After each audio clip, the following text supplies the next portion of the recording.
Driving with Myles. I'm a state certified instructor. We're going to talk about reversing in with your backup camera. So I'm turning and using the mirror some. So I'm turning and I'm looking and I'm going in slow.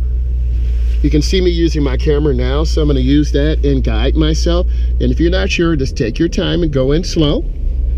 You don't want to be on anyone's grass. I'm just using this as a random house. I'm looking, guiding myself, and then I'm going to use my camera again. I'm looking down, seeing my camera. I'm lined up pretty good. I'm checking my mirrors, and it will start beeping once you get near the object. So I'm going to go in slow, take my time. That's the first beep.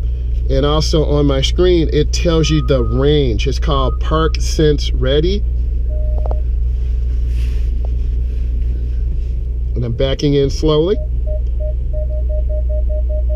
And there I go. So let's review what we've learned. We've worked on our steering, we worked on our backing, and give this a thumbs up. God bless you.